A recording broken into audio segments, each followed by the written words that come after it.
Assalamualaikum warahmatullahi wabarakatuh. Perkenalkan, nama saya Lilis Rahmawati dari Program Studi Ilmu Hukum Fakultas Ilmu Hukum dengan NIM 210401001. Baiklah, saya akan membacakan makalah saya. Yang pertama dari perbandingan dan perbedaan asas legalitas di Indonesia dengan asas legalitas di Inggris. Yang pertama ada asas legalitas di Indonesia. Asas legalitas di Indonesia terdapat dalam pasal 1 ayat 1 KUHP yang berbunyi, tiada suatu perbuatan dapat dipidana kecuali kekuatan aturan pidana dalam perundang-undangan yang telah ada sebelum perbuatan dilakukan.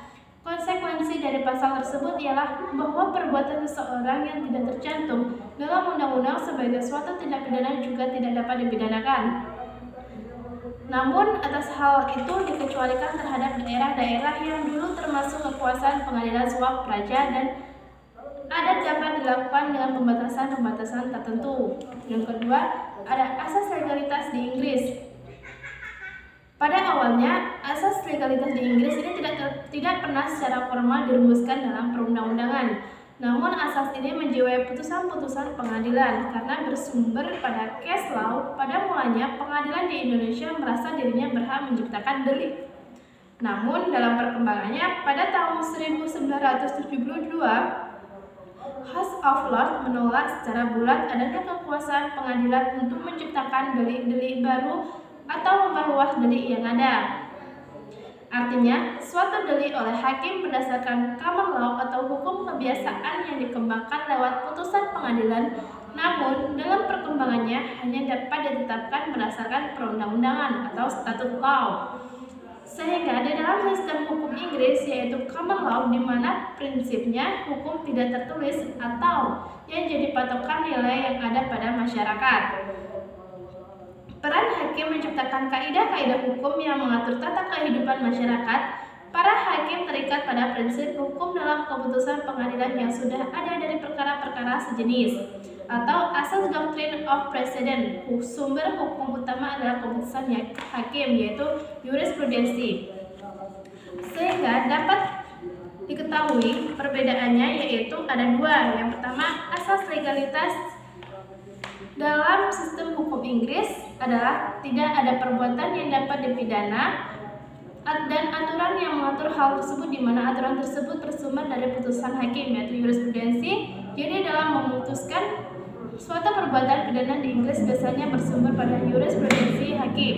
Yang kedua, asas legalitas dalam sistem hukum Indonesia adalah tidak ada perbuatan yang dapat dipidana kalau tidak ada aturan mengatur hal tersebut, di mana aturan tersebut bersumber dari peraturan-peraturan yang berlaku. Perbandingan asas strict liability hukum pidana Indonesia dengan hukum pidana di Inggris. Asas strict liability Indonesia dalam perkembangan hukum pidana yang terjadi belakangan, diperkenalkan pula tindakan-tindakan pidana yang pertanggungjawaban pidananya dapat dibebankan kepada pelakunya, sekalipun pelakunya pun tidak memiliki mens rea di masyarakat. Cukuplah apabila dapat dibuktikan bahwa pelaku tindak pidana telah melakukan actus reus, yaitu melakukan perbuatan yang dilarang oleh ketentuan pidana atau tidak melakukan perbuatan yang diwajibkan oleh ketentuan pidana.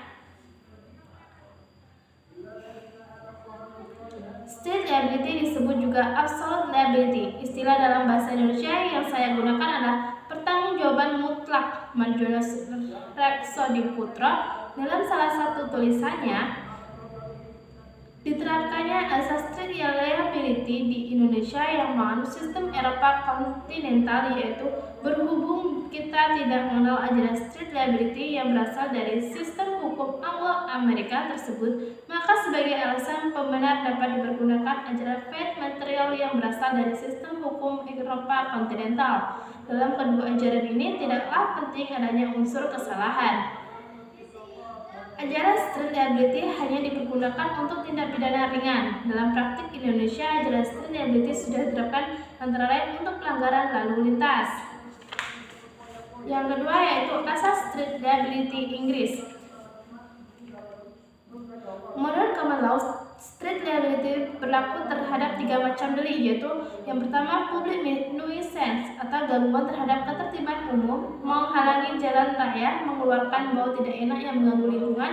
Yang kedua, criminal libel atau penghinaan atau fitnah, pencemaran nama baik. Yang ketiga, contempt of court, pelanggaran tata tertib di pengadilan, misalnya mengancam jaksa, hakim, dan saksi.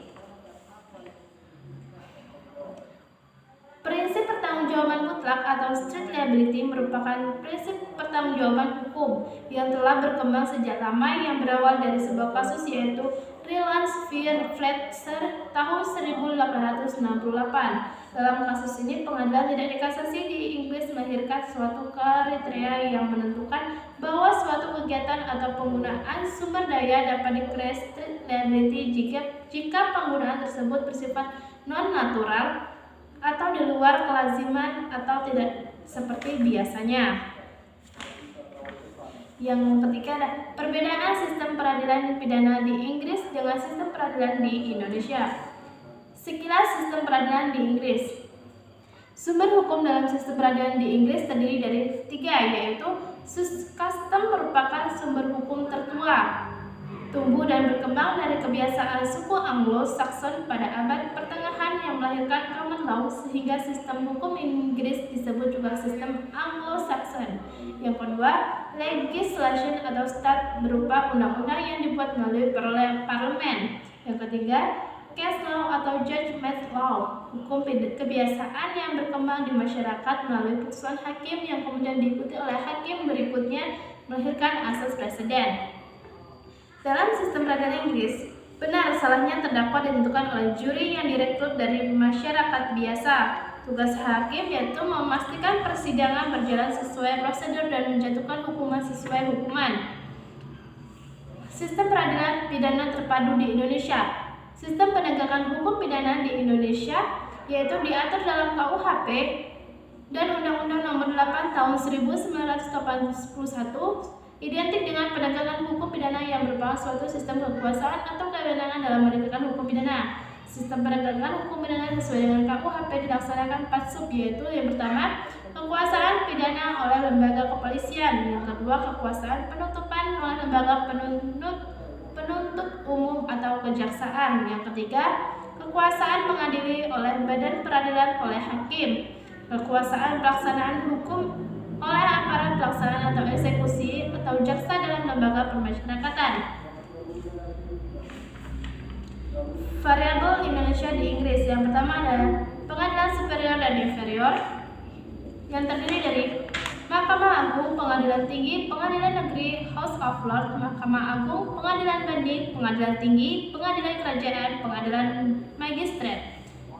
Perbedaan pengadilan di Indonesia dengan Inggris. Yang kedua, pembagian pengadilan berdasarkan yurisdiksi khusus. Yang pertama ada peradilan umum, peradilan agama, peradilan tata usaha negara, peradilan militer, peradilan koroner, peradilan militer, peradilan ketatanegaraan, dan peradilan imigrasi. Yang ketiga, pembagian daerah hukum. Terdapat berbagai daerah hukum berdasarkan administrasi wilayah, tidak terdapat pembagian daerah hukum.